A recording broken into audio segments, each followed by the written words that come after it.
Hello, everybody, and welcome back to the Remembrancers Library podcast. I'm Vincent. And I'm Ethan. And today we are continuing off on Heresy. Yes, the Horus Heresy. As you all know, if you've been watching, last week we talked about how Horus fell to chaos and he was getting ready to fight the Emperor and just, be an all-around douche. A usurper. Yeah, usurper the throne. All that traitor. jazz. So this week we decided that, keeping on with Primarchs, because apparently all we talk about is Primarchs. Yep, this is the Primarch podcast now, This is the Primarch podcast. We promise that soon we'll start talking about something except Primarchs. We're going to be talking about how the big four of the Primarchs fell to chaos, so that's Fulgrim, Angron, Mortarion, Magnus. Yes. So, we're going to talk about those guys. And then you want to do some housekeeping quick? Yep, we'll start off with the housekeeping as well. Thank you again, everybody, for being here. If you're watching on the YouTube, the Spotify, we really appreciate it, respectively. Like the videos, shoot us a comment if you've got things to say, give us a download, all that jazz. Did you see the comment on, the first Horus episode? I did not know. It was just F Erebus. It's just F Erebus. Me and all my homies hate Erebus. Good on you. Yes, yeah. That is the only truth. Yeah. In this franchise. Yeah. Oh, dude, not the only person that hates Erebus. No, everybody hates Erebus.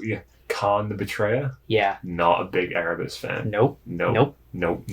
Who is an Erebus fan? If you're an Erebus fan, yes, Lorgar. Yeah. If you're an Erebus fan, don't tell us. We don't want to know. Yeah. Anyway. Anyways, yes. Thank you for being here. Share if you have people that you think might want to hear this, or even if they maybe don't want to hear it, but you want them to hear it. Yeah. If you hate us and you hate them, send them us. Yes. Because we are. We will defeat your enemies for you with the power of friendship. Yes. And this podcast I found. And rambling about nerd interests for hours on end. Yes. Yes. So comment, like, subscribe. If there's anything you want us to do a thing on, comment. Let us know. If there's anything we miss, let us know. Yep. So now we're going to get into the episode. Yes, we will jump right in.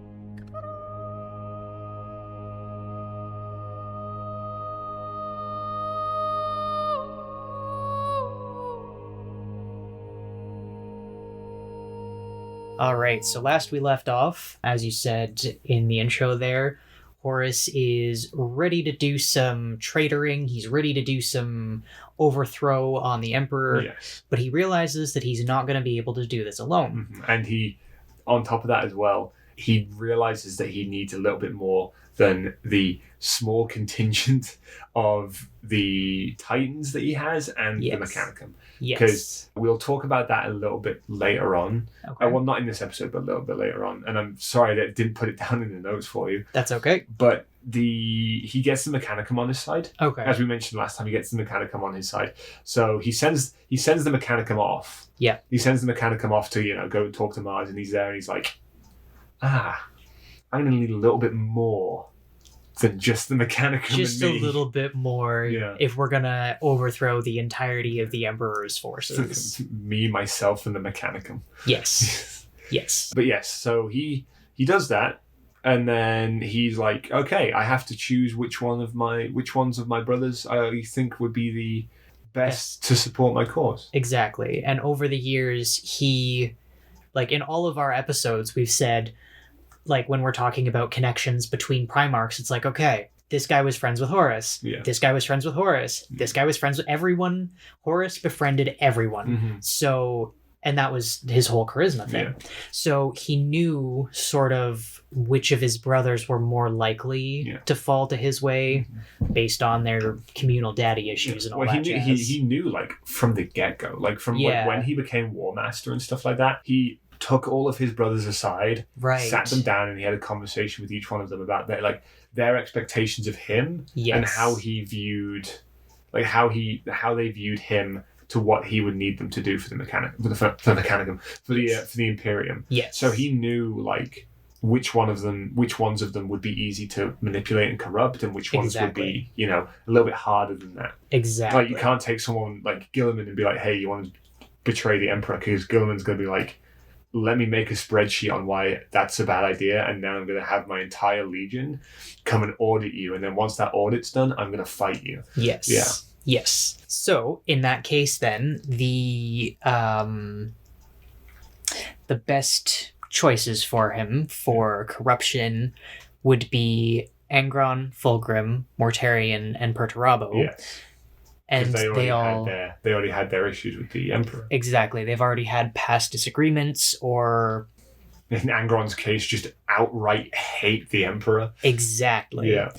And this list would eventually get a little bit longer, including Conrad Kurz, Magnus, and Alfarius, as well as Omegon, because you can't have Alfarius without Omegon. Dude, you can't have Alfarius without Omegon. What are you talking about? Exactly. Yeah. They are one and the same, but also different, but also the same, but no one knows. Exactly. Well, and those three there, and then, of course, there's Lorgar outside of that, but he's kind of a sticky subject because he was the one that kind of orchestrated everything to do with that. Exactly. But like those three there, they kind of just are like, yeah, no, this heresy thing is kind of cool. Kind of cool. No, except for Magnus, because he was like, well, I guess I'm traitor now. Fuck. Yeah. No, language.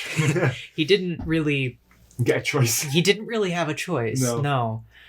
Well, it's like, and we'll get into this when we talk about Magnus and stuff like that. But even Horus wasn't like, Magnus is a contender for this. Yeah. Yeah. He didn't see Magnus, like, he probably saw it, but knew that Magnus would have his own reasons. Mm-hmm. Well, after, like, as we talked about in, like, the last episode and everything, is like Magnus was like, hey, Horus, don't.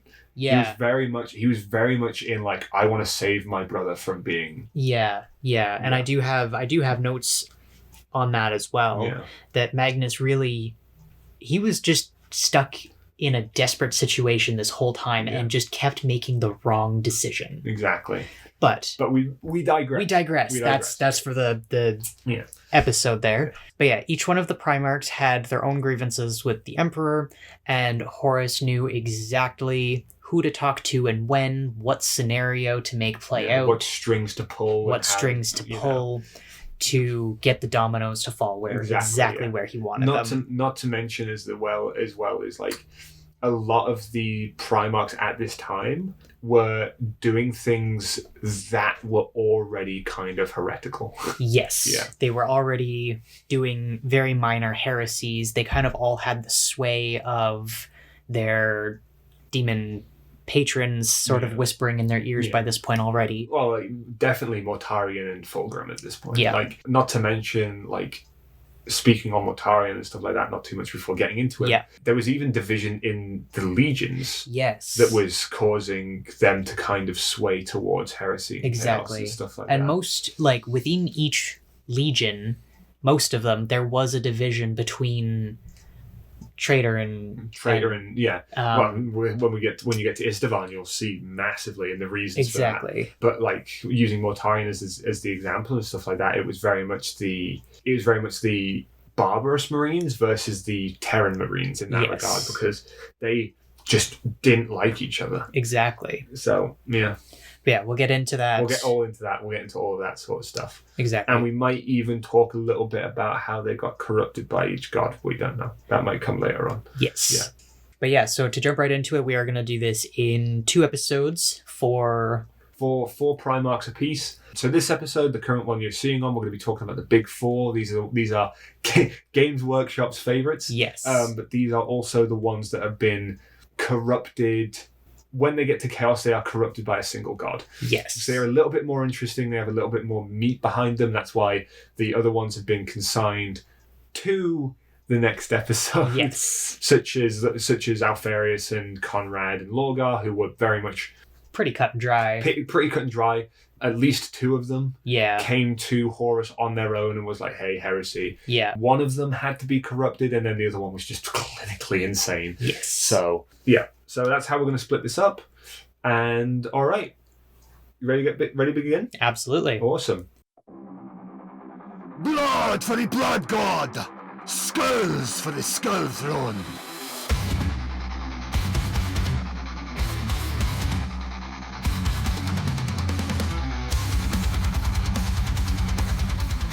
to start off, we're going to be talking about Angron. Yes. So it is sort of important to remember from the episode specifically about Angron, the initial conflict between Angron and the Emperor was when the Emperor had gone to Angron's home planet and was like being like, hey, you're my son, come with me. And hey buddy, come on, let's go. And hey buddy, let's go. But my brothers and sisters, you have to get them. They were working on, like on that planet, they were working on like a rebellion and having all of the slave fighters free themselves from this whole thing. It was the end of like the months and months of like rebellious fighting throughout the cities and stuff like that. And they were like making their last ditch effort on the mountain and everything. So. Exactly. The Emperor came down and was like, hey buddy, come with me, I'm your dad. And Angron was like, no, I gotta save my guys. Nah, Dad, I'm doing my own thing. Yeah. And then I think I'm gonna do my own thing. Yeah. He refused to go with the Emperor, and the Emperor then just took him and left all of Angron's brothers and sisters in arms to die. Mm-hmm.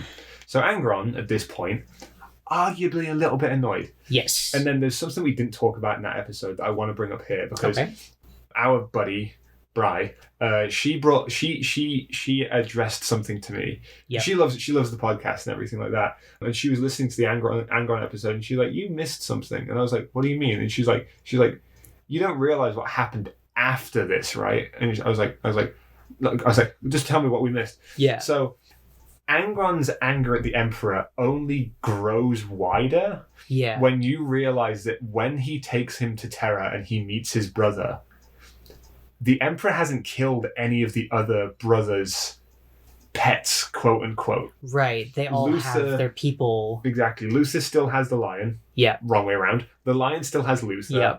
Guilliman still has his 500 worlds. Right. Sanguinius still has his followers from Baal. Yeah. Rust still has his battle brothers. Yes. Even Mortarion has his fighters from Barbarous. Yes. And it's like, what is this? Yeah. Mm-hmm. Exactly, yeah. So he didn't get to keep his group of people because he flat out refused the Emperor. Exactly. The Emperor, just decimated him. It's like, oh my lord. Yeah. Got rid of, anyone that Angron cared about is now gone. Mm-hmm. When all of his brothers got to keep their little group. Yeah. Well, if you entertain the theory as well about, the lion and his planet and everything that, one of the people on his planet tried to blow up the Emperor, and the worst thing that they got was, mass deforestation of his planet. Yeah. Angron just straight up got everybody he knew and loved killed. Yes. So, you could say he's pretty angry by this point already. Mm-hmm. The Genin massacre that happened and the Night of the Wolf, and... Quick recap on those. If you could recap. The Genin massacre we're going to talk about later. I do believe that we mentioned that in the episode too. But the Genin massacre is essentially the World Eaters find out that they can use the Butcher's Nails on themselves. Yes. So a lot of them start getting the Butcher's Nails, causes a massive rage. There's a massive disconnect between the two legions. Yeah. Massive infighting causes a massacre on the planet. Yes. That's the thing. The Night of the Wolf, Leman Russ gets sent to take care of Angron. Leman Russ, as is part of the course when he fights his brothers, gets absolutely laid out. Yeah. And then Angron just goes on his way with next to nothing in terms of consequences. Yes. So all of that happens, and Angron is not exactly very happy about this because he's very much like, why won't the Emperor support me? He's done all this stuff to me, blah, blah, blah, blah, blah. He's just having a bad time. Exactly. So that brings us to our current spot where where Horus is coming to Angron and offering him a deal. Yes. Is also right around here, the having the Butcher's Nails in all of the soldiers here, in all of the World Eaters, they hadn't quite figured it out. It wasn't stable. The technology wasn't completely correct. It was causing a lot of problems. Well, but it was dark era technology to begin with, so the technology on a base level was extremely unstable. Yes. Which is why when they originally tried to put it into the World Eaters, it ended up in just immediate brain death. Yes. So by this point, they have it figured out. It's stable. It's working, quote unquote, properly, and the bloodlust is through the roof. Yeah. The brutality is like going absolutely off the walls. And this is when, they're starting to have jousting within the Legion as like, I won't call it camaraderie, but they're like jousting to the death between themselves. Mm-hmm. They are drinking blood. They are like going absolutely insane. Yeah. As well, having like going skull for skull with each other, being like, I got this many skulls from this fight, and like having that insane, but not corrupted by Khorne yet. But somehow not like Khorne hasn't really approached them yet. Mm-hmm. So at this point, even with all of this happening, the Emperor is doing nothing. Yeah. There are no consequences for them because they are so efficient in battle. Yeah. They are still able to rip through worlds, and the Emperor's like, you know what? Well, if we like, and that's it, and like just to give you an idea, like if we skip ahead a bit, and like look at, I can't the life of me remember the ship, but the word bearers, they craft a ship later on in the Heresy, and one world eater, a single world eater, infiltrates the ship, and he's just causing chaos. Like he's running through he's running through like air vents and like heating pipes and stuff like that. And every time that he comes across a thousand, oh my lord, every time he comes across like a word bearer or like a servitor or just even like a menial, he kills them. Okay. Because he has this bloodlust, but he also has this honor. Right. Because he isn't attached to Angron's Legion at this point. Right. He is on he's kind of just away from them at this point. He was one squad away from Angron. Like they were just off doing some compliance stuff on their own, or it's like they're on a ship that is just, like in cahoots with the Ultramarines at this point. Right. And he gets, like, most of his squad gets laid out and it's just him left. Okay. And the butcher's nails, the anger and just, they're being heretical, not knowing that his entire legion has turned to heresy. Yeah. He's just running through and he's just absolutely ripping apart, like, this ship on his own. Right. Not obviously he can't bring a ship down on his own. He's just one guy. But like he is doing his damnedest until people get there, and he's just doing that on his own. And he's still, if I remember rightly, he still makes it through right until the end of the book. Wow. Yeah. Because whose ship did you say he was on? He was on. So a bit of a spoiler for future heresy stuff. The word bearers commission a ship to go and fight the Ultramarines. Okay. And the ship was essentially made so that it would come through first, knock out Macragge's air defenses. Yeah. So Corferon and his legion could come through and then just lay waste to Macragge. Okay. And if their plan had succeeded, it would have caused 97% of deaths on Macragge before anybody had landed. And then the other 3% would have been dealt with the Word Bearers Legion. Okay. This one World Eater and like this one World Eater, two Ultramarines and a Lunar Wolf prevent that all from happening. Okay. And the only way that they could have done that is if they wouldn't have been able to do that if they hadn't have had that man on the inside. Right. Because that man on the inside, they land, they join up with this guy, and this guy's like, oh yeah, no, follow me, I'll take you to the engines. Because this guy's literally been getting the lay of the land ever since they lose him, like, I think about 10 chapters earlier in the book. Right. They lose him 10 chapters earlier. For like 7 chapters, he's gone, and then he comes back up and he's still alive on the ship. And the entire time he's been getting a lay of the land of this ship while taking out word bearers, while taking out menials, while taking out servitors, and like just learning how the ship works. Right. Yeah. So like, the World Eaters at this point are just brutal. Yes, they are absolutely on the warpath. Massive sidebar there. Massive sidebar, yes. But back to Angron and his legion. By the start of the 31st millennium, some of the Primarchs were like, hey, Dad Emperor guy, Angron is going nuts, and we don't like what he's doing, and we don't think you should like what he's doing, so, like, can we do something about this? Yeah. So the Emperor sends the diplomat of all diplomats, Horus. His golden boy, Horus, to go and talk Angron down. Angron down, yeah. I almost just called him Aragon. That is entirely the wrong franchise. Dude, do you know that when Angron got his butcher's nail, that was a real scream because he actually got butcher's nails put into his head? Only the true fans know. Yeah, only true fans know. Only the true fans know. Yeah. We'd be together, but you don't understand that nerdy reference. So. Yes. Sorry. All good. So Horus is sent to deal with Angron, and this is after the Davin campaign. This is after Horus has been corrupted. This is after Horus has been corrupted. Mm-hmm. Yeah.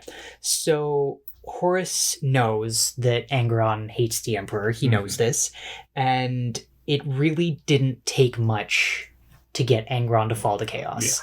Yeah. It was just kind of a, hey, you hate your dad.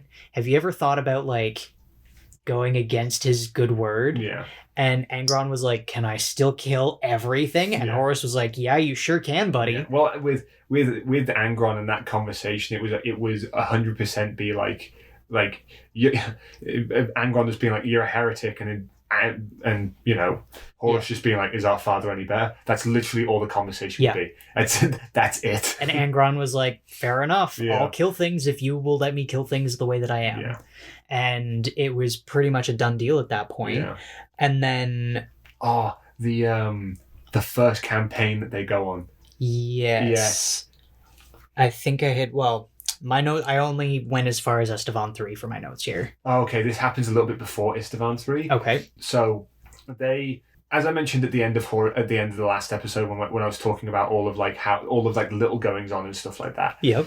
There was a captain in the Imperial military that was basically not liking what was going on with Horus. Okay. And he was threatening, not like outright threatening Horus, like, oh, if you do this, I'm going to go and talk to other captains and stuff like that. Yeah. But basically, he was threatening to ruin everything that Horus was just starting at this point. Right. So basically, they have Angron join them, and they are absolutely just demolishing this city that they're going on. Yeah. It's a really hard campaign. I actually think it might have been the technocracy. I think okay. It is. It's the same fight in the technocracy. They have Angron come down and help them fight and everything like that. Okay. And Angron is just tearing through people. Yeah. It gets to one point where an entire wall of the technocracy gets dropped on Angron, and Angron is buried. He is like, he is literally underneath it. And they have surrendering people there, and they're like, hey, like, surrender, and then this won't go bad for you. Right. And they are about to have these people surrendering, and the rubble just shifts, and Angron's coming out in a fury. Oh, of course. And he has his bolter, which is unheard of for Angron to use a gun most of the time. Right. He takes his bolter and he just absolutely demolishing everyone. Basically holds down the trigger and just swings it, and then just kind of goes to hit whoever he hits, and then just goes on a rampage. Right. Yeah. That seems pretty par for the course for him. But that was essentially like, if I remember rightly, it's been a while since I read the book, because I think it's not Galaxy in Flames, but if I remember rightly, it's a lot more brutal than a lot of Horus's Legion has seen has seen the World Eaters and Angron be before. Right. So basically what has happened is Angron has slipped the leash because Horus has let go. Right. Yeah, he's basically like, do your thing, buddy. Yeah. Release the baby. The baby has been released, and he's just going absolutely ham wild on everyone. Yeah. Yeah. And then it comes to Estevan 3, and like, there's all these things with the legions, and like, Horus is like, no, stay up here, and then Angron goes down and he starts killing people anyway. Exactly. Yeah. And there were, at this point, still loyalist world eaters, and they were obliterated with the rest of the loyalist legions that were on Estevan 3. Estevan 3, yeah. But yeah, Horus was like, here, this is the plan for Estevan. Yeah. And Angron just kind of jumped in there and started going nuts, which wasn't, the greatest choice, but what else did we expect Angron to do? Yeah, Angron is just ready to kill. He's just ready to kill. Rage incarnate. Yes, yeah, it's because Big Corn got his hand on him. Exactly. But that is all that I have for the beginning of Angron's fall, like the beginning of the Heresy there. Yeah. For the Emperor!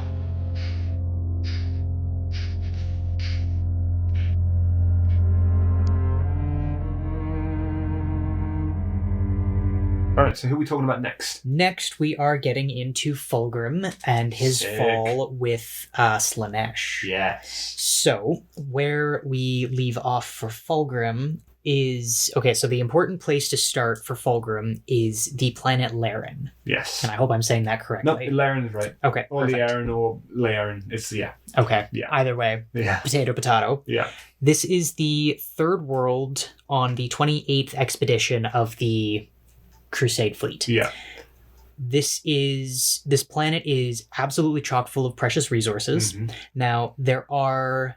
It's a complete water planet too. Yes, it's a complete water planet, and it is inhabited with a species. The Lier. The Lier. Yeah. Funny that the Lier live on Lieren. Yeah. Or, however you want to... Lieren. Which came first?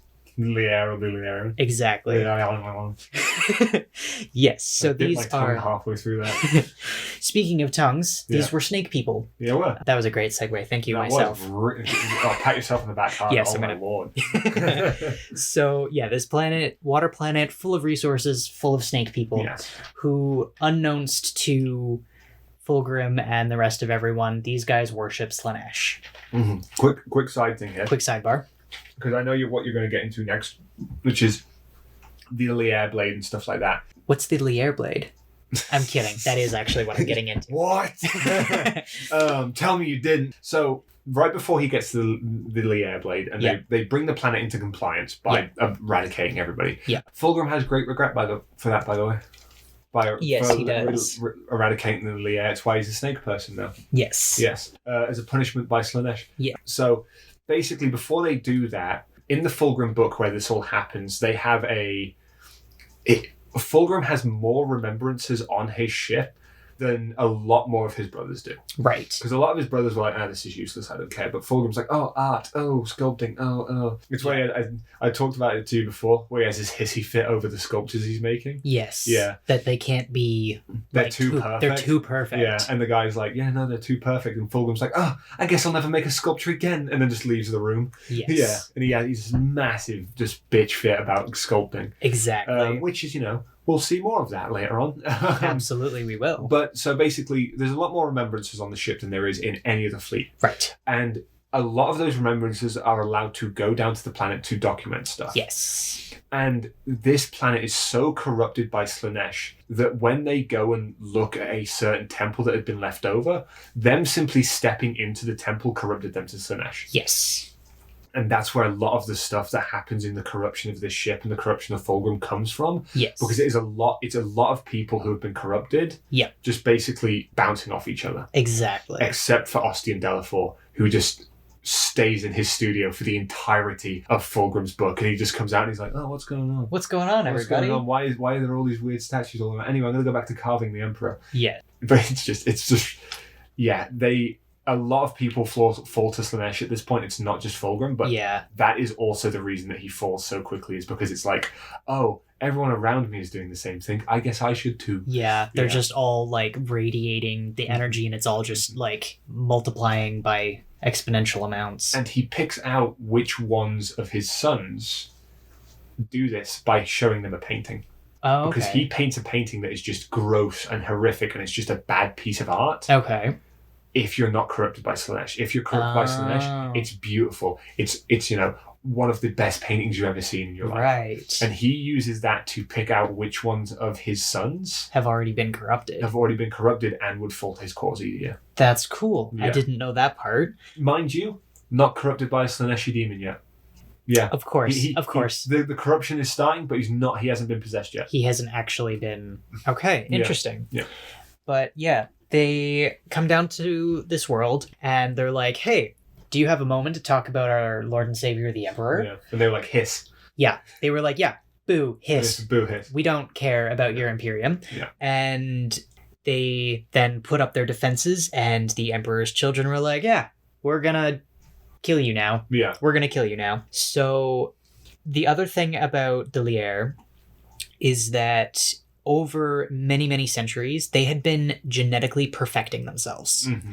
And I just found this cool. We'll probably get into this when we do planet episodes. Yeah. But they lived on these living islands of coral. Yeah. And all of these orbited around a central structure, which was just a temple to Slaanesh. Yeah. And oh yes, because when you're reading the book and stuff like that, they destroy one of these, and then the islands around it start to sink. Yeah. Yeah, I remember that now. You just reminded me of that. Because they're all like, I can't remember if it's like with just the gravity of the planet or the water pressure, or if it's like magnetic somehow. I don't exactly remember.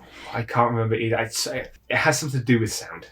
Oh, okay. That's all I can remember. Is it? I don't know. I don't know how it manipulates or something like that. But everything to do with like Slaanesh and stuff like that it's all around sound. Okay. It's all around sound, the corruption and stuff that they do. Okay. Like later on, they have it's the War Singers, I believe. Okay. On Istvan 3, and essentially like they can like push, like they cause like they send out these like notes that will just like throw you back. Right. Like Nathaniel Garrow, Giga Chad Nathaniel Garrow ends up getting injured really badly. Like he loses his leg because of the attack of one of these War Singers. Okay. Yeah. So these would be like the Noise Marines, kind of, or are those two separate things? They are two separate things, but they are basically the same thing. It's kind of it's weird. It's hard to explain. Yeah. Okay. It's hard to explain without really going in depth on the Marines, and I don't want to do that too much. Okay. Yeah. We'll save that for a later episode. But I will say though, Captain Eidolon is the first one to get a genetic modification that uses sound. Okay. His jaw distends and he shoots massive sound waves. Yeah. Lovely. Yeah. Love distended jaws in the Emperor's Children Legion. Yeah.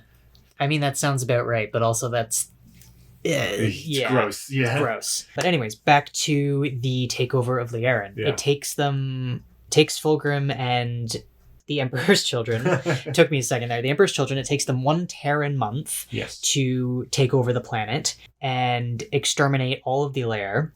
Because, it had been determined that they could take it over diplomatically, but it would have taken like 10 years and that wouldn't have been worth it. They needed those materials right then and there. Mm-hmm. So they kill everybody, and by the end of the conquest here, Fulgrim ends up finding that central temple. Yes. And that's what you were saying. Fulgrim and a small amount of his soldiers and then a couple Remembrancers end up going into this temple to investigate, and at that second all of them are starting to be corrupted. And they also find a writhing pile of people of Lieren having fun, right?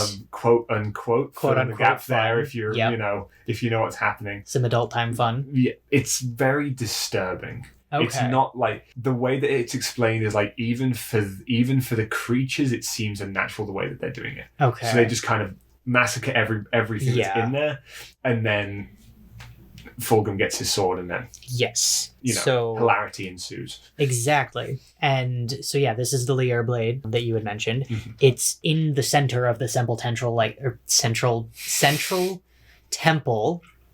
Put that in a blooper reel. Thanks. This is the center of the entire planet. This is the center of the center of their civilization. It's the center of their civilization. Yeah. So this blade is a physical anchor for Slaanesh. Yeah, it's a holy relic for the Lier, because it has a demon inside it. It has a demon inside of it, and Fulgrim's like, we just did this whole huge conquest, and here's a shiny sword. Yeah, it's mine now. Yeah, trophy's a trophy. Trophy's a trophy. Yeah. However, this blade starts talking to him. Yeah, it starts whispering all of this stuff, and at this point, people still have no idea what the warp is. Yeah. They still have no idea that demons and all this stuff. So Fulgrim thinks it's his subconscious. Yes. He thinks that it's his own. He thinks that these are his own thoughts. Yeah.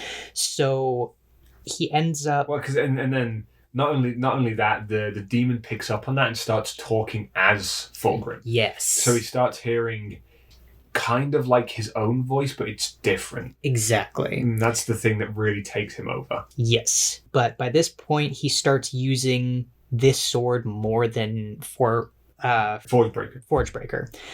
Yeah, he's using this and it's whispering to him, and eventually Horus comes to Fulgrim. Not Forgebreaker.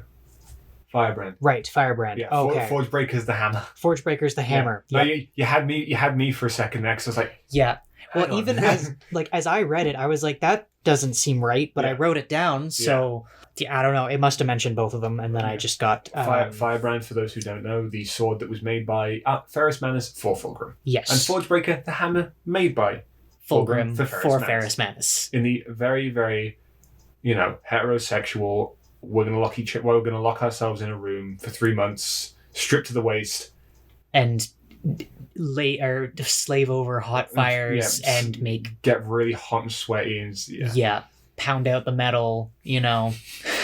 So you laugh and you talk like that until you read the book and you realize how much homoerotic stuff there is in the book. Yes, and these are brothers. They are brothers. If they weren't brothers, they'd be lovers. They'd be lovers, yeah. Yeah. Okay, so the correction then, he starts using this Lieren blade more than Firebrand, and between the whisperings of this sword and thinking that it's his own subconscious, I'm having a hard time with words today, apologies, Horus eventually seeks him out as well. Yes. And with now Horus backing him up and being like, hey, do you want things to be different? Do you want to be better than our dad? He cries like a in this scene. Yes. Oh my goodness. No, when he because Fulgrim is arguably of all of the Emperor's children, not the Legion, but the Primarchs. At this point, Fulgrim is arguably the most devoted to the Emperor. Yes. Not his mission, to the Emperor. Yes. He's the most devoted himself. Most devoted to his dad himself. And when he finds out that the Emperor might not be a good guy, he cries so hard his makeup runs. Yes. And he cannot believe the fact that his dad would do all of this stuff. And Horus being like, and he can't believe it. He cannot believe it. Yeah. And Horus is like, no, yeah, it's true. And the little demon in the back of his head is like, no, yeah, it's true. So Fulgrim's like, I guess it must be true. Yeah. And then at this point, he sort of, without knowing it, is like, yeah, okay, let's do some heresy. And then through the blade, he's being offered perfection. Yes. Which is all that he wants. Slaanesh, without him knowing that it's Slaanesh, is offering him perfection in return for service. Yeah. And he's like, yeah, okay, that doesn't sound too bad. Yeah. That doesn't sound too bad. This is also around about the time that Horus gives Fulgrim the anathema blade too. Yes, I do have that coming up in my notes. I am so sorry. I didn't. That's okay. Yeah. Spoiler alert. Yeah. So that happens, shortly after here. So once Fulgrim is like, yeah, okay, let's turn coat here. There is now I said it wrong the last time, the Diasporics persecution? Diasporics, yeah. Yes, okay. The Emperor's children were called in to assist the Iron Hands to wipe out this fleet-based nomadic group that's hanging out. Yeah. And it was a mix of human and Xenos species. Yeah. And they made up... No, these aren't the Cabal. These aren't the Cabal. These are not the Cabal. No. That comes up later. Wrong brother. Wrong brother. So, but it is still a mix of human and Xenos people that are just living on these ships, and they're kind of just floating around. They're basically interstellar nomads. Yes. Yeah. So, Fulgrim goes in to help, and he's in his own personal cruiser ship, the Firebird. Yeah.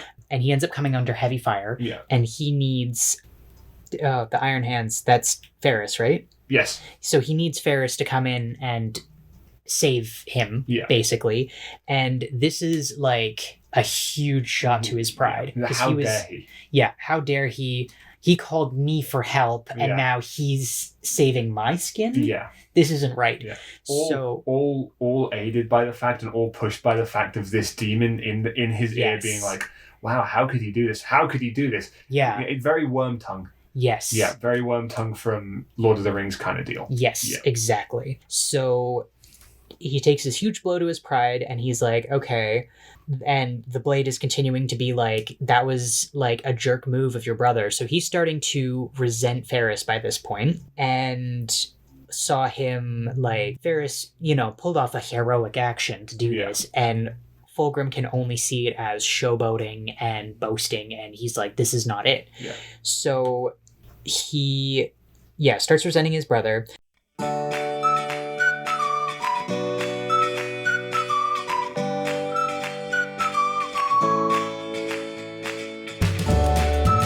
shows up to his brother a lot by this point, and as a way to kind of get back at him, he ends up taking the first big shot on this fleet on the Diasporex, which then is kind of a blow to Ferris's pride, because this was supposed to be his mission initially. Yeah. Well, it enrages Ferris, because Ferris is one of those people very much of honor, where it's like, oh, this is my kill. Yeah. This is mine. This was my fight. Yeah. I should be the one to, lead the fight. And then Fulgrim under Ferris's nose goes in there and starts the attack without him. Exactly. Yeah. So there is now a wedge. Yes. Starting in between these two brothers, who were so close. A big wedge. A big heavy wedge. Roughly around about the neck area is where it's starting to go through. They're up to their necks in hatred for each other. They're up to their necks in heads being cut off.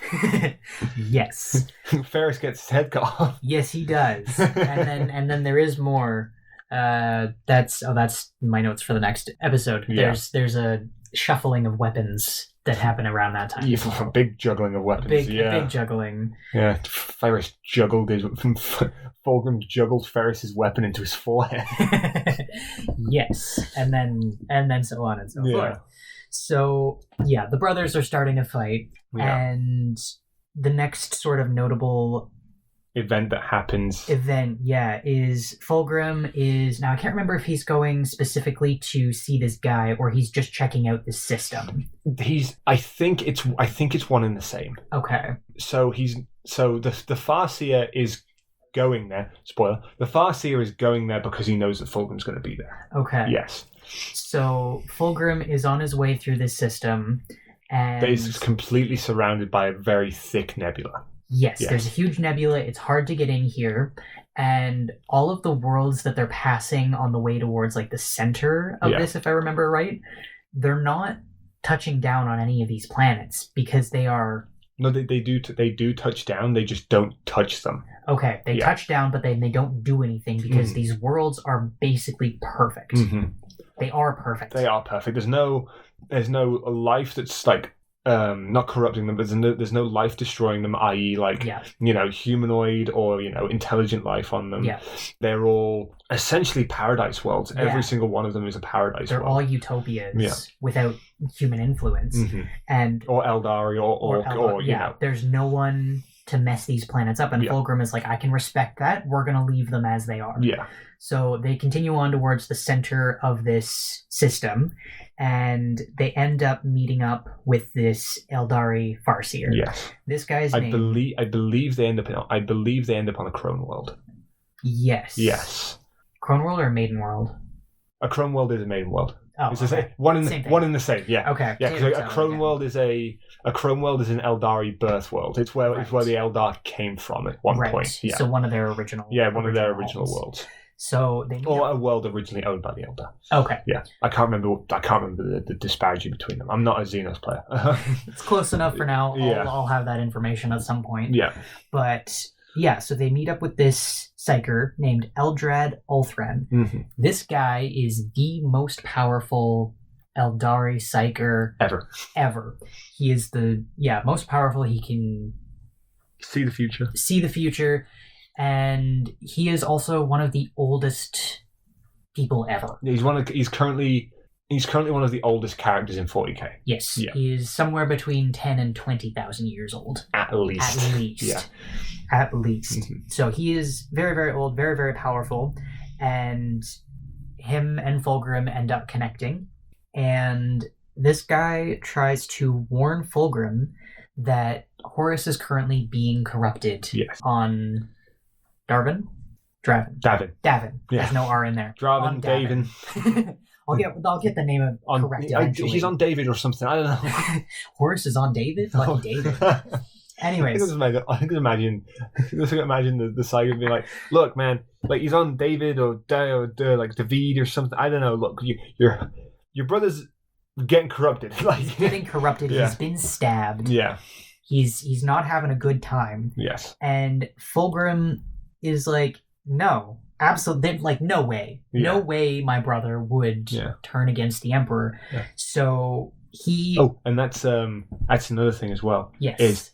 Is he also reveals to him at this point that, oh yeah, no, I can see the future. Yes. Because if I couldn't see the future, you wouldn't have made it to that nebula. Because there are Eldar ships posted in the nebula to destroy any ship that isn't an Eldar ship from coming through it. Right. Yeah. So this guy was like, yeah, we got to let these guys come through so I can tell Fulgrim of this heresy that's going on. Exactly. So this Horus heresy or something. Something's going on with Horus. It's heresy. It's heresy. He's been infected with the heresy. It's heresy. He had one too many shots of Hennessy, and now he's on heresy. He's on heresy. So Hennessy, anathema edition. Yes. It tastes like disease. It tastes like disease. The disease of sweet, sweet nerdle. Yeah. The disease is death. The disease is death, but you don't die. You just are always dying, but you never die, and you're not living really either. And you're kind of like in an in-between state between decaying and living. Yes. But you're also dying and living. But then you're also growing. I don't know. It's weird. Hennessy. It's a whole thing. Hennessy, anathema edition. Yes. Fulgrim is like, no, absolutely not, and punches this guy. Yeah. In the face. Kind of, not really. So, he attacks this guy, and he's got, his captains and his Phoenix Guard. His what? Phoenix. His Phoenix? His Phoenix, like the magical bird. His Phoenix Guard. And the Farseer and his troops, they do end up getting away. Fulgrim does manage to kill quite a few of them. Yeah, there's the big Eldar robot. Yes. I can't remember what they're called for the life of me. Neither can I. But he takes one of those down and then just destroys the Wraithbone inside it. Yes, which holds an Eldari spirit in it. Yeah, which means that it goes back to Slaanesh. Yes. Everything's connected. Everything's connected. The circle of life. So the circle of excess. The circle of excess. The infinity sign of excess. The infinity sign of excess. Fold that circle in half and something jokes I can't make on YouTube. Something joke about something. Yeah. Exactly. So Eldrad gets away and Fulgrim is, well, he's pissed. Yeah. He's pissed. So on their way out of this system to the outside of the nebula, they destroy all of this perfection. Yeah.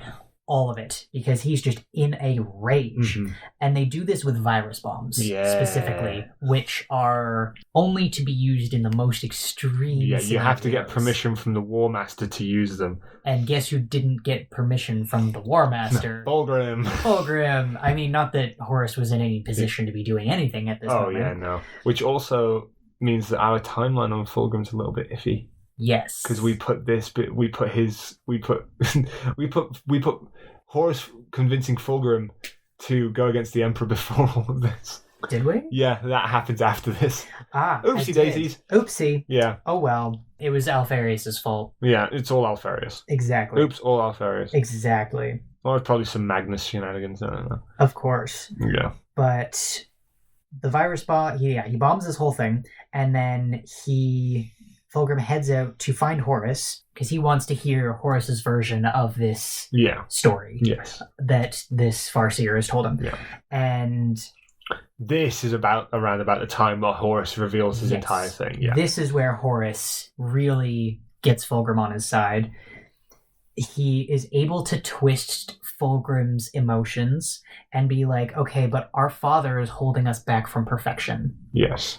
And that is all that it kind of takes to get Fulgrim.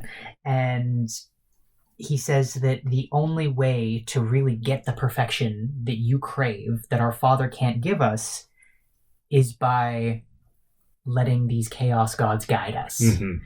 So that's really all that it takes. And then Horus, at this point, gives Fulgrim the anathema. Anathema blade, yes.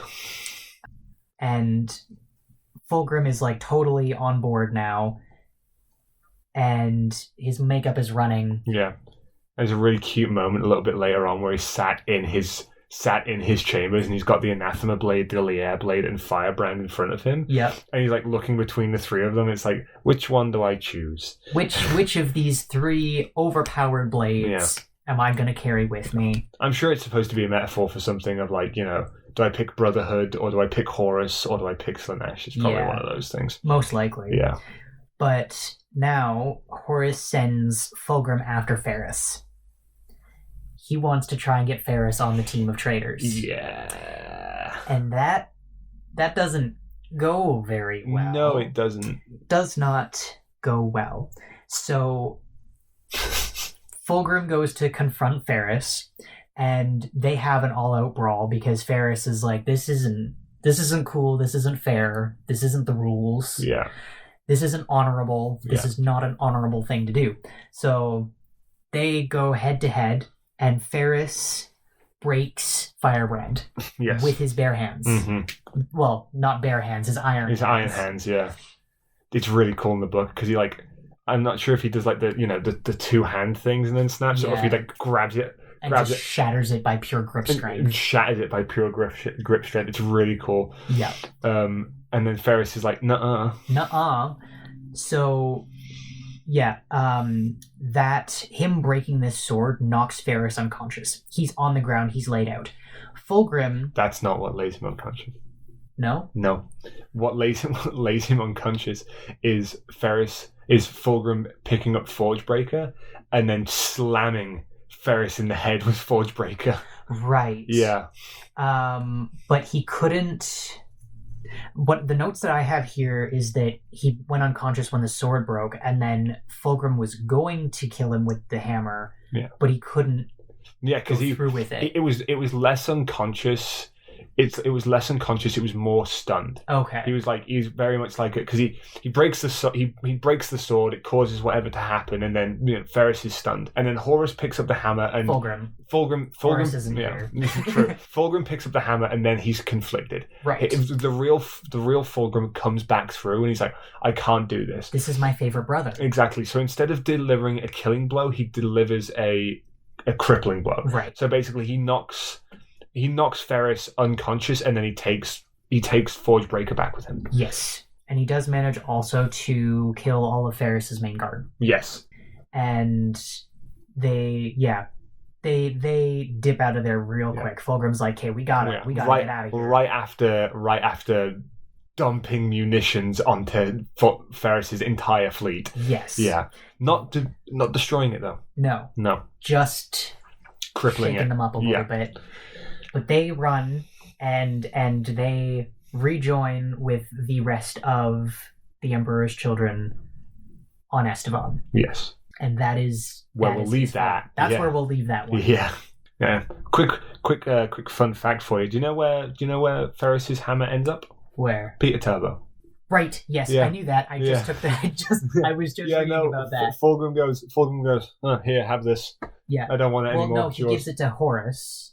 Oh, does he? Fulgrim gives it to Horus, and then Horus has it, or I don't know if he gives it, but Horus ends up with it. Yeah. And Horus gives it to Peter Turbo.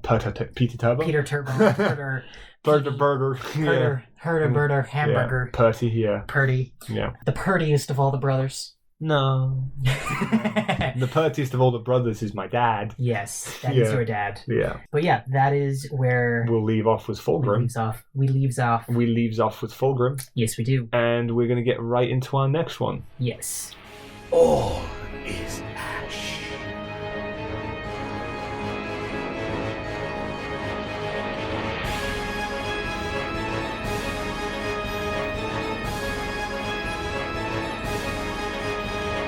So we are going to jump right into Mortarion next. This one's a little bit more cut and dry. Yep. Much like Angron. Exactly. He was already mad at the Emperor.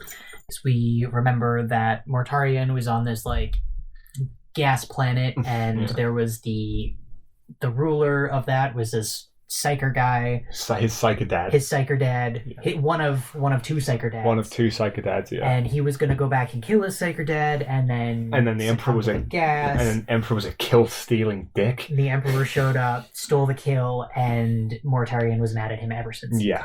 So that is the important background to remember here. So Barbarous. That's the name of the planet. Yes, that is the name of the planet. I was racking my brains like Chemos. No, that's Fulgrim's planet. Yes. Yeah. Barbarous. Barbarous. So Horus approaches Mortarion. Yes. Mortarion? Well, either one. The Vape King. Yeah, Vape King. The Vape King. Horus comes to him and is like, yo, so our dad used magic to make us. Did you know that? Did you know that our father dealt with things that you hate the most to create us? And Mortarion has an existential crisis. Yeah. So, yeah, he's upset, and this means that the Emperor is just as much of a terrible psyker as Nakar. Yeah, his adoptive father. Yeah, the Necromancers. That's it. Yes, they are. He is just as bad as the Necromancers that did all those experiments on his people back on Barbarous. Exactly. Yeah. And Horus promises Mortarion that if they team up, they can cleanse the Imperium of their lying, good-for-nothing father. Yeah. And how does that go for Mortarion? Well, not so great. So, in the background here, Mortarion's second in command, whose name that I apparently didn't write down. His second in command? Oh. His second in command. I was like, I need to write this down, and then I totally forgot. Is it Typhus? Yes. Yes. Callous Typhon. Callous Typhon, that's Callous Typhon. I did write it down just farther down in the notes. Yeah. So this guy has already been corrupted by Nurgle. Yeah. He is already very far gone. So... Because actually, this is interesting. I'm going to... Quick sidebar. Yep. Much like Angron and much like Fulgrim. This is really interesting. So, Mortarion follows Horus. Yes. And then I think Istvan 3 is about to happen. They are in the Istvan system when this happens. Yes. Callous Typhon is on the ship, and so is Nathaniel Garrow. Right. Giga Chad Nathaniel Garrow. Giga Chad. And so what happens is they end up attacking and they end up killing and all this sort of stuff. Yep. And basically, Callous Typhon is not dead yet. Right. But Garrow finds out that they're going to drop all of these bombs and stuff like that, and Typhon, not the biggest fan of Nathaniel Garrow because he's a Terran-born Death Guard, right? Is like, oh, you were always soft. You never followed our father like we did. Yeah. Ends up in a big fight, and Callous Typhon ends up getting killed by Nathaniel Garrow when. Oh, please be right. I really hope this is right. When Nathaniel Garrow and his section of Death Guard accidentally set off one of the virus bombs that is on their ship, and then traps Callous Typhon and his section of the Death Guard inside the bunker where they are. Oh, goody. Yeah. Oh, goody. That's not good. Yeah. Good to know, though. Yeah, and there's a bit more after that. I just can't remember it. That's fair. Yeah. But backtracking a little bit while he is still alive, he is starting to turn the Legion before they go to Mortarion. Yes. And, well, Mortarion's already had his interaction with Nurgle. He's already kind of... Nurgle's always there in the back of his mind. Nurgle's always there, and he's already almost fully submitted a couple of times when he's been near death. So, yeah, Callous Typhon is just starting to spread Nurgle's gift to the rest of the guys. And now I can't remember exactly when this happens, but Callous Typhon sets up sort of a trap to get rid of a bunch of the loyalists. Yeah. He does do this, regardless of sort of when it happens. I can correct myself later on. Yeah. Get rid of a bunch of the loyalists. I'm not sure exactly when that happened in this chronologically, but he does instigate that. Yeah. So at this point, they're kind of starting to sway. Mm-hmm. And then Mortarion and Jagatai start having this big fight. This big beef. So Jagatai, his spidey senses are going off. He knows that something's not right. So he also isn't about to choose sides here. Yeah. And there's a big fight. I thought that I had wrote that down, but apparently not. Oh, Prospero. When Leman Russ is like, I need help after raising Prospero, and Jagatai's like, I don't know who I can trust. Yeah. I don't know who I can trust, so I'm not going to choose any sides until I'm 100% sure. Yeah. So he goes to Prospero himself to look for answers. Quick thing. Okay. Not a big thing, but when I get it mixed up, we got it mixed up. Callus Typhus is the first captain, not the second captain. He's second in command to Mortarion. Second in command, but he is the first. That's where I got mixed up. So okay. Disregard my entire story that I did, or keep it in your mind. But I was like, wait, isn't he the same? No, he's the first captain, not the second captain. The second the second captain does a whole bunch of stuff. The second captain does a whole bunch of stuff. He is the one he was the one that was destined to drop all the bombs on Istvan 3. Okay, so it was Callus that locked him in the thingy. No. Callus Typhus is with Mortarion at this point. Yes, he was with Mortarion at this point. Okay. That stuff to do with Istvan 3, disregard it. It has nothing to do. Okay. Yeah. Okay. So yeah, then where was I? Jagatai. Yeah.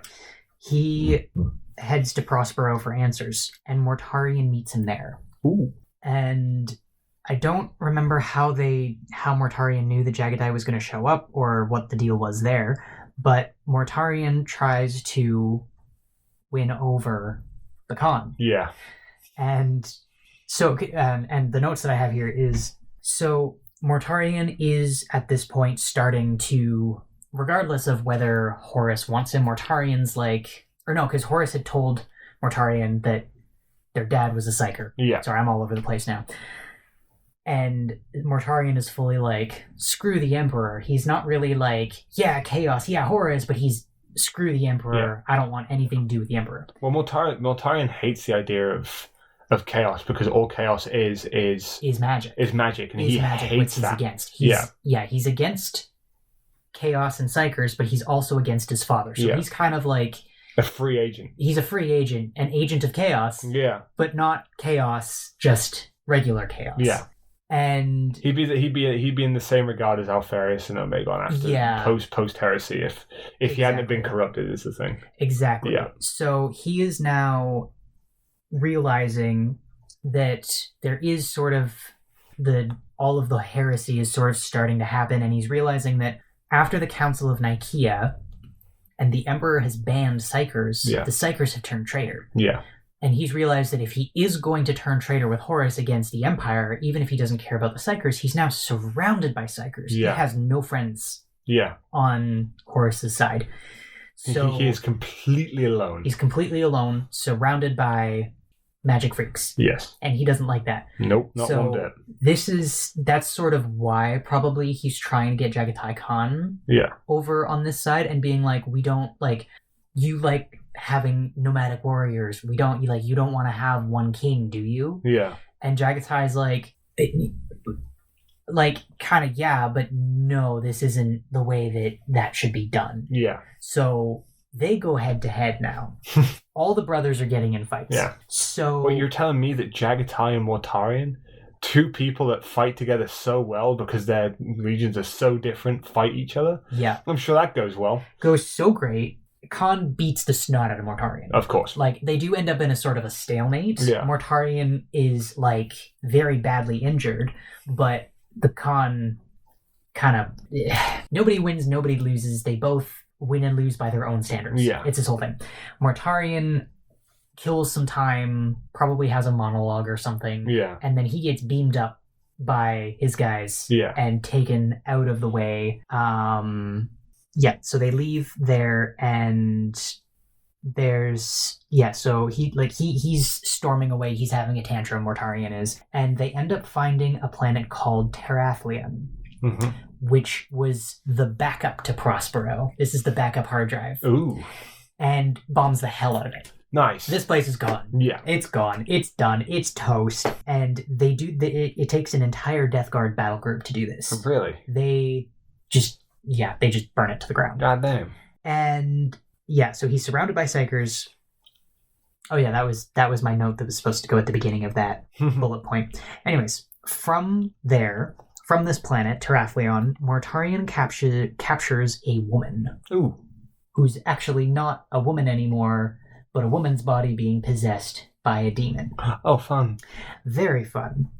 And he does kind of have, like, he was intent on capturing a demon because he wants answers. Yeah. And nobody's giving him the answers that he wants. So they tie this woman up and he starts interrogating this creature of the warp. And it's refusing to help him, but it does reveal that, like, it gives him some answers, but not necessarily the answers he wants, but it gives him a twisted version of the truth. Yeah. And it does, in taunting him, reveal that he's been claimed. Mortarion has been claimed by something in the warp. And yeah, they're going back and forth. Mortarion's not having a great time, and she is just eventually, she's like, okay, screw this. She reveals her true form. The woman's body, like, dissipates around her, and it turns into this, like, centipede, insectoid, bug monster thing. And goes to attack Mortarion. Yeah. Knowing that she can't do much to him, but knowing that she kind of has to. Yeah. So Mortarion, at this point, he is totally lost. All of the basis of him hating magic has just been turned up on its head, and he lets go of a lock that he set inside of himself long, long ago on his own psychic powers. Oh. He erupts with energy. Yeah. And pummels this creature into the wall, destroying it. Nice. With the help of his psychic power. At this point, he's like, all is lost. I must become more to figure this out. So he, like, in spite of his father, he must evolve. And as, like, the last thing that this demon creature says to him before dissipating into the ether, hail Lord of the Plague, hail Master of the Plague. Ooh. Taunting him. Ooh. And being like, yeah, you're one of Nurgle's, but not saying it directly. Yeah. So he now is coming to his full power, and he was supposed to, by this point, he's like, yeah, Horus, I'm on your team. I guess I have to be magic now. If I can't, like, he's been a pawn for so long that he's like, okay, I'm going to come into my own. And if I have to use the warp's power in order to understand the warp, that's better than me not knowing anything and being used as a tool. Yeah. So he's trying to not be a tool anymore. So Horus is like, hey, do you want to come help us siege Terra? Do you want to come help us, like, overthrow the Emperor? And Mortarion's like, yeah, I'm on my way, bro. Gets lost in the warp. Of course. On the way there. Yeah, they end up, quote-unquote, lost. Turns out Callous Typhon was up to some shenaniganery. Yeah. And delivers them straight to Nurgle. Oh.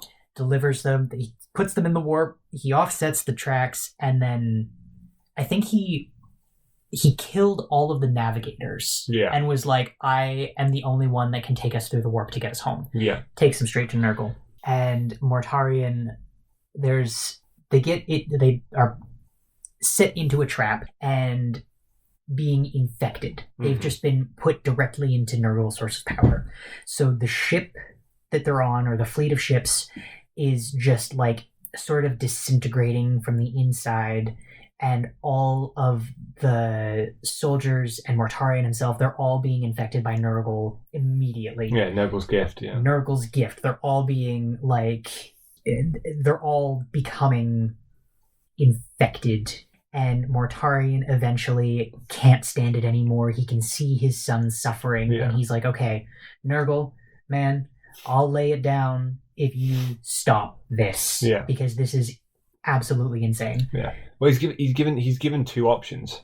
He's given two options. He's like, it's like follow me, follow Nurgle, or watch this for the rest of eternity. Yes. Yeah. Yeah. So Mortarion's like, okay, fine, and everyone stops, like, where they're at, and they stay as these, like, this is where they're becoming the Plague Marines. Mm-hmm. They're changed. They're something completely else now, and they reach a stable point where they are in that balance of life and death. Yeah. And they do end up coming out of the warp. Or no, they stay in the warp, sorry. They don't end up going back to Terra, as far as I found. And they end up on this planet that they take over. They call it the Plague Planet. And it's really close to the Eye of Terror, or at least strategically close, so that they can spread Nurgle's gift to all of the surrounding planets of the Eye of Terror. They're just shooting out Nurgle bombs. And that is where they stay. For, like, the beginning of the Heresy, that's where they are. Until the Siege of Terra. Until the Siege of Terra. Well, no, because that happens when they're in the warp. So I don't quote me on this, but I don't think they pop up again until one of the Istvan battles or something like that. I don't think they make it back for the Siege of Terra. The Siege of Terra comes after everything. Right. Yeah.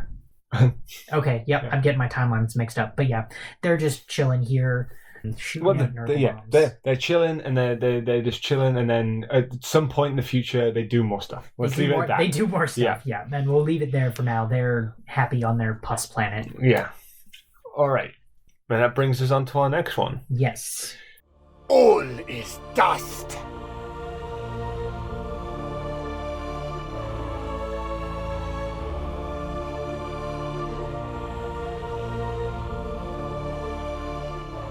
So, the last of the 4 Primarchs for this episode, the last chosen few of the Chaos Gods, is Magnus. Yes. So, the thing to remember for his sort of fall is that we've left off just after the Council of Nicaea. Yes. His entire rigmarole has been outlawed. Yes. Magic is no good in the eyes of the Imperium. That's his whole thing. So, he's kind of upset, and he receives a vision of the entirety of the heresy unfolding and the fates of all of his brothers except for himself. Yes. And he's like, oh, this is bad. So he tries to get in touch with Horus and be like, yo, everything's wrong. Yeah. Horus has already been corrupted by the anathema. Well, that's the thing we talked about last time, where he's like in that warp space near the air. Yes. And it comes up and it's like, there's the wolves, and Magnus is trying to be like, Horus, come on, come on. This. And it doesn't work. Yeah. So he's getting desperate. Yes. And sending information to Terra, to the Emperor, in the way that the Emperor would have wanted, would have taken too long. Is what the Emperor told Magnus. Yeah. Like, snail mail is going to take too long to get across the galaxy to do any good. But Magnus going to Terra himself would have been quicker than him trying to send a message to Terra. Yes. Yeah. But for whatever reason, he can't just go to Terra. No. So instead, he astral projects himself, breaking the law that the Emperor has just put into place. And so he's going through the warp, and he goes down the warp tunnel to take himself to Terra. And he can't get out. He can't get through the portal at the end of the road. Yeah. And so he's like, he's freaking out. Yeah. He's freaking out. He doesn't know that this is a wall. It's a psychic barrier that the Emperor put up. That the Emperor put up. Yeah. So he is like desperate, and he hears this little voice, and he's like, and this voice is like, hey, Magnus, I can give you the power to get through here. And Magnus is like, yes, I need through right now. Yes. Zinj. That was Zinj. That was Zinj. So Magnus accepts, and hey, Zinj. Hey, Zinj.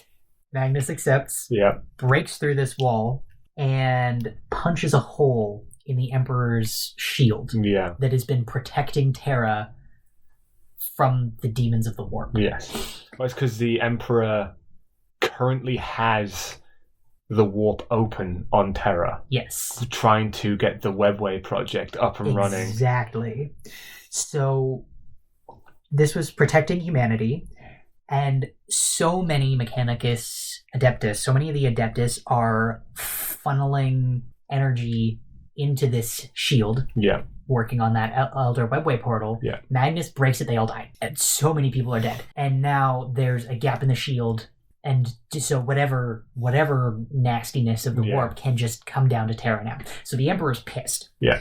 And Magnus gets through this warp shield and is like trying to tell the Emperor that things are going badly, like this is going to be a heresy soon. Yeah.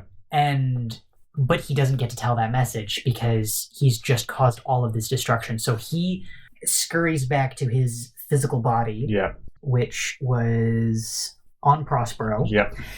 he gets another vision from Tzeentch. Yeah. And Tzeentch is like, your fate was to serve the gods of chaos. Yeah. The fate, the one piece of the story that you didn't get from that first vision was that you were destined to serve us. Yeah. And at this point, the Emperor now is like, Magnus is a traitor. Regardless of whether he's done heresy, he just broke the number one law. Yeah. He's a traitor. He's dead to me. Yeah. So... he's not, though. He's not, though. Yeah. He's not. That's what Horus tells Russ, is what the Emperor said. Exactly. Yes. So the Emperor is like, okay, Magnus is a traitor. Yeah. We're going to put him to trial. Yes. We're going to take him to court. And dispatches the Space Wolves to go and get Magnus and bring him to Terra. However, Horus, newly corrupted, decides he's going to do some stuff here. Well, the Emperor does what the Emperor has been doing. Yes. And he goes, Horus, tell Russ to go and kill Magnus. Exactly. Well, not kill Magnus. He's like, Horus, tell Russ to go and get Magnus. He specifically tells Horus to tell Russ not to kill Magnus, but to just bring him home. To capture him. Horus tells Russ to kill him. Yeah. Horus tells Russ to lay waste to Prospero and kill Magnus. Yes. Bum, bum, bum. This is bad. This is really bad. So Russ follows the orders that he thinks are the Emperor's divine order. And quite happy about it because he hates Psychers. Yes, he hates Magnus, hates the Psychers. Now, Magnus realizes how badly he done did messed up. Yeah. He has made an absolute poop of the situation. Yeah. So he decides that it's within his best interest to not raise alarm to the people of Prospero and shut down their planetary legion. defenses. He shuts down the defenses, but also puts up a cloaking thing so that he can't tell when Russ arrives, and Russ can't tell that he knows. Yes. It's his whole thing. So, of course, when Russ shows up and starts bombing the hell out of Prospero, nobody's any the wiser. Yeah.